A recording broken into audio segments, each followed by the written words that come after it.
Na Agenciji Republike Slovenije za okolje se zavedamo pomembnosti vode. Spremljamo njeno količino in kakovost, napovedujemo in opozarjamo. Slovenijo lahko zanesljivo uvrstimo med z vodo bogate države. Pri nas kar 97% pitne vode pridobimo iz podzemne vode. Za trajnostno upravljanje pa moramo poznati tako količine kot tudi kakovost tega glavnega vodnega vira. Na Agenciji za okolje zato bdimo nad celotnim vodnim krogom in količino vode, ki nam je na voljo. Te je v Sloveniji dovolj, kar okoli 2000 kubičnih metrov na prebivalca letno.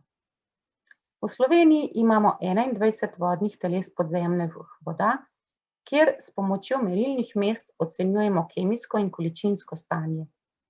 Po zadnji oceni kemijskega stanja kaže, da imamo večinoma dobro vodo, na 3 vodnih telesih pa slabo.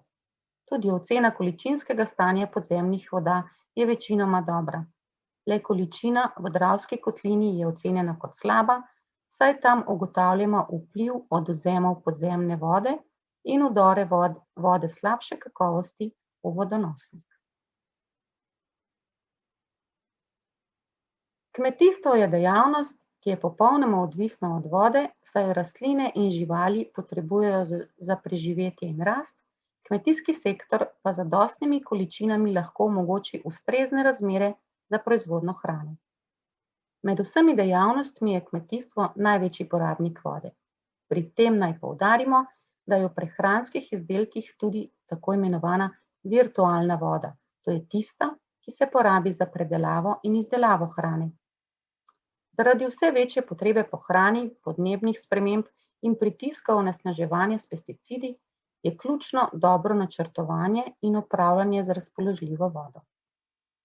V podporo kmetijstvu na Agenciji za okolje pripravljamo orodja, ki pomagajo slediti količini vode v površinskem sloju tal in jo napovedovati, slediti suši in moči ter pripomorejo k pravočasnemu blaženju vplivov na kmetijstvo. Tovrstna orodja so danes dostopna preko spleta. V agrometeorološki napovedi imenovani traktorčki za 15 regij podajamo informacije o meritvah in napovedih meteoroloških in agrometeoroloških spremenljivk. TrackWatch je platforma za sledenje suše, v katero so vključeni različni sušni indeksi, ki pokrivajo območje Podonavja oziroma kar celotne Evrope. Sušomer je tedenski bilten, kjer so sušne razmere opisane po sklopih vodnega kroga. Na voljo je tudi napoved sušnih razmer za prihodnji teden. Razvoj tovrstnih orodij se nadaljuje. Eno od njih, ki bo namenjeno kmetijskim pridelovalcem, je napoved namakanja, saj so možnosti za namakanje še na okrog 10% kmetijskih zemljišč. Hidrološka služba Agencije za okolje je v okviru sistema za zgodnje opozarjanje pred poplavami zadolžena za izvajanje enega najbolj učinkovitih protipoplavnih ukrepov, to je izdelavo napovedi visokovodnih razmer in pravičasno oddajo opozoril pred poplavami. Pri tem so uporabljene številne izkušnje in znanje, med najpomembnejše orodje pa se uvršča hidrološki prognostični sistem, ki omogoča napoved pretokov slovenskih rek za več dni vnaprej. Napovedi sistema se obnavljajo samodejno, tako da imajo hidrologi prognostiki za sprejemanje svojih odločitev na voljo najbolj aktualne podatke in modelske rezultate. Naša naloga je posredovanje napovedi končnim uporabnikom, tako širši javnosti in tudi strokovnim uporabnikom, kot so gasilci, civilna zaščita in drugi. S tem se lahko prebivalci pravočasno pripravijo in ustrezno ukrepajo ob izrednih hidroloških razmerah. Vsakodnevno izdajamo in razpošiljamo hidrološko napoved tudi v grafični obliki. S tem prikazujemo trenutne in predvidene hidrološke razmere za posamezno območje Slovenije. Porečja so obarvana z eno izmed 4 barv, ki jih uporabljamo v opozorilnem sistemu. Ob predvidenih izrednih dogodkih izdajamo tudi hidrološko opozorilo. V grafični napovedi je prav tako razviden pričakovan tip poplave. Zelo pogosto se pojavljajo hudourniške poplave, ki se ob intenzivnih padavinah zgodijo ob manjših vodotokih. Pomembno je vedeti, da te niso povezane le z hudourniškimi potoki v goratem svetu, pač pa se dogajajo na vseh tistih območjih, kjer lahko zaradi značilnosti zaledja vodotoki zelo hitro narastejo. Ljudje s svojimi dejavnostmi in poselitvijo posredno in neposredno vplivamo na vodo. Zaradi rabe vode, izpustov odpadnih voda, fizičnih sprememb in posegov v vodotoke, v obale jezera in morja ter rabe prispevnih površin prihaja do sprememb v življenjskih združbah in sprememb v naravnih procesih kroženja snovi in pretoka energije.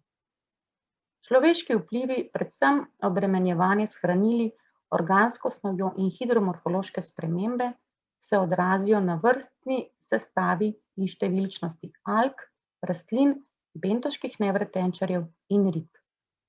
Na Agenciji za okolje izvajamo monitoring ekološkega in kemijskega stanja rek, jezer in morja. Kemijsko stanje površinskih voda predstavlja obremenjenost z nevarnimi snovmi. Glede na te, površinske vode razvrščamo v 2 razreda, dobro in slabo. Seznam nevarnih snovi je enotno določen za vse države Evropske unije, prav tako kot standardi kakovosti, na osnovi katerih se ocenjujejo kemijsko stanje. Ekološko stanje površinskih voda predstavlja odmik dejanskega stanja ekosistema od naravnega stanja, ki bi obstajalo brez vpliva naših dejavnosti ob vodi in v zaledju voda. Na podlagi stanja najbolj prizadete združbe, ki tam živijo, reka, jezera in obalno morje, razvrstimo v enega od 5 razredov, od zelo dobro do zelo slabo ekološko stanje. V primeru slabega stanja obveščamo pristojne službe, ki lahko ukrepajo. Ocene ekološkega in kemiškega stanja površinskih voda služijo tudi kot podlaga za načrtovanje in izvajanje ukrepov za izboljšanje stanja voda in s tem varovanja okolja. Takšna je voda, ki je vir našega življenja. Od nje smo odvisni. Tudi voda je odvisna od nas. Spoštujmo jo.